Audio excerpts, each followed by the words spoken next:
Hello and welcome to the podcast Tiny Life Stories. I'm Ashley from the account Our Unbound Life on Instagram. I wanted to jump on and say hello and also my apologies for missing last week's episode. We've been on the road for 2.5 weeks now, so it's been wonderful and exciting and just so incredible, but it has been hard, especially with an 8-month-old baby, to be very productive. So that is definitely one of the challenges on the road, is just the productivity. So, but I just wanted to say hi and welcome. And today's going to be a little different because the last few episodes I've been sharing stories of other families or couples who are living the camper RV life. And this week I just wanted to talk about our trip and all of our experiences so far. So Mike basically put it that we moved across country again, which is true because he left his job where he was working in the Tampa Bay area, and we left the place that we were staying at for free, which sounds a little crazy, but we wanted to hit the road again. We wanted to see some family members. We both missed our moms, and we also we're just kind of having that desire of we wanted to keep moving forward. We definitely could have stayed where we were for a lot longer, but we just decided that we wanted to continue to grow and just to reach out, for this life that we started in the first place, so that we would be going on adventures and trying new things. So I just wanted to say that we have taken the precautions necessary.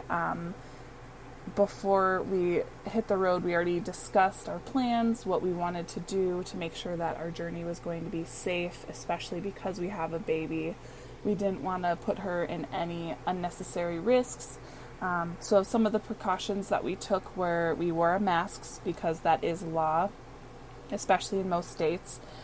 Because we were going to be traveling from Florida to Minnesota, Wisconsin area, we wanted to make sure that we weren't going to put anyone at risk that we had visited or even just along the way. So we made sure to wipe things down. We've washed our hands a lot. We also made sure that because we have a camper, we're able to go to the bathroom in our camper instead of going into gas stations. So ahead of time in our local area, we went to the grocery store. We got all of our drinks, our snacks, pretty much everything that we needed for the road we got where we live.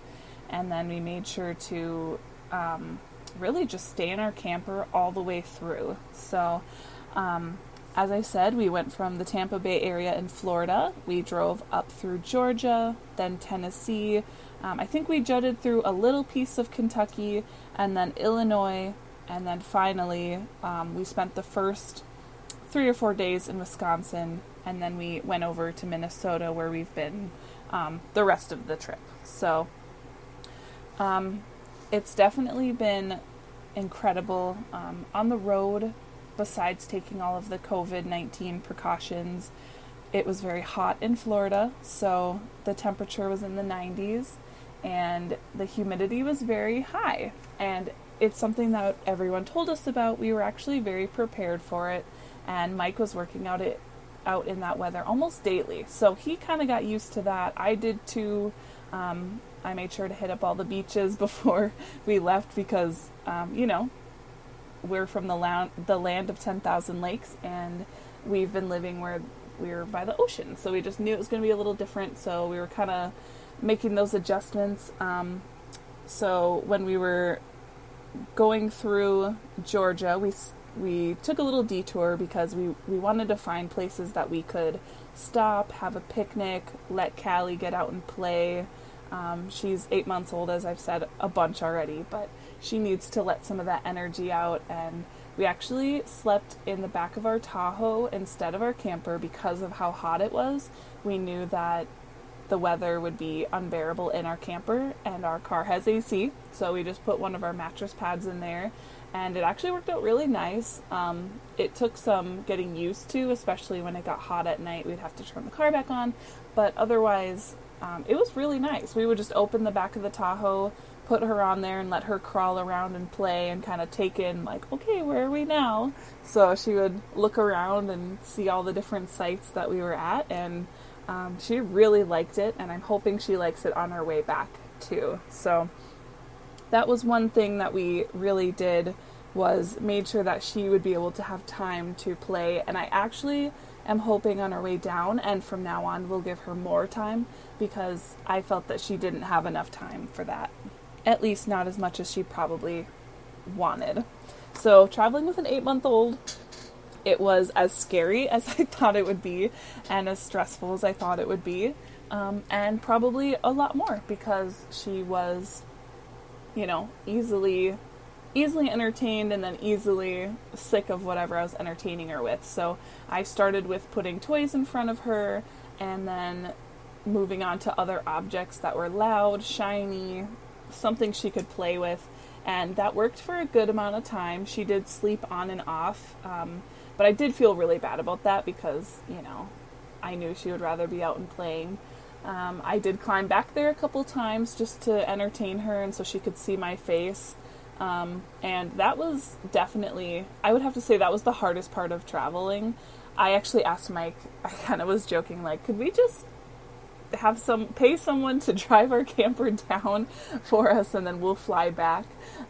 Hopefully, like I said, we're going to take it slower this time. We got the trip done in 2.5 days, and that was a little much.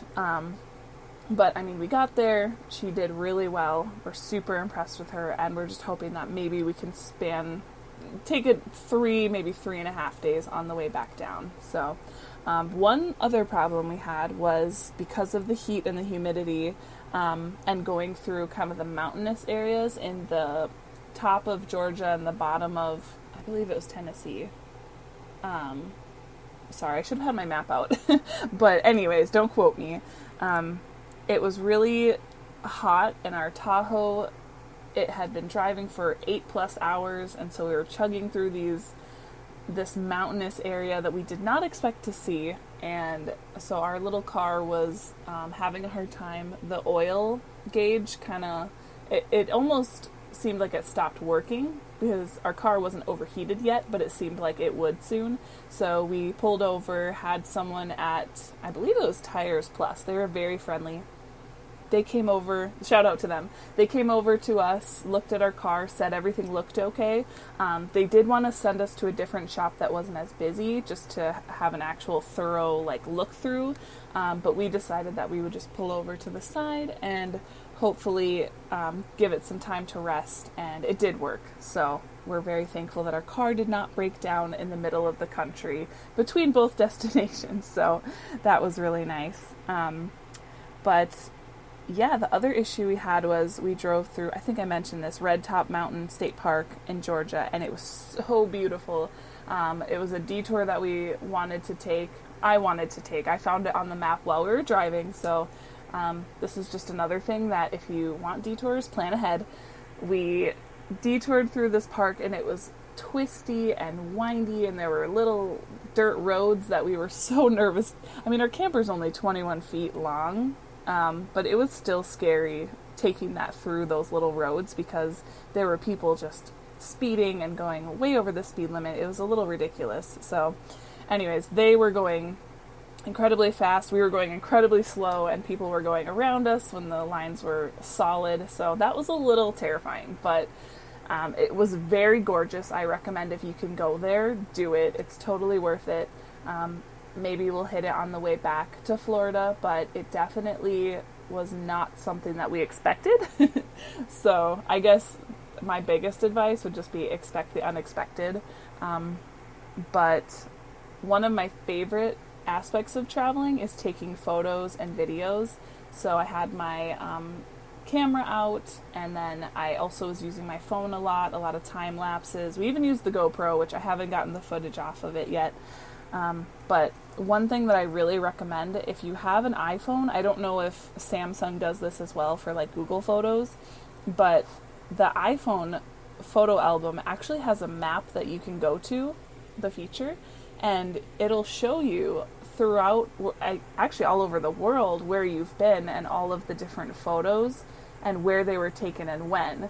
So it was fun to retrace most of the way that we had originally traveled down there, and it showed photos of Callie when she was 2 months old, and then now I'm looking back and seeing photos of her this trip when she was 7 months, because she turned 8 months just a couple weeks ago.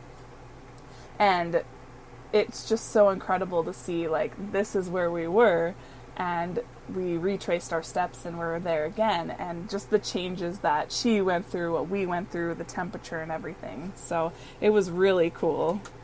So for the most part, traveling across country was an incredible journey, and we're really looking forward to our next, just this next week we'll actually be hitting the road again, and hopefully it'll go smoothly and our car will make it, and yeah, we're super excited. So if you have any questions, feel free to send me a message or visit our website, and that's at Our Unbound Life. Thank you, and I'll talk to you next time.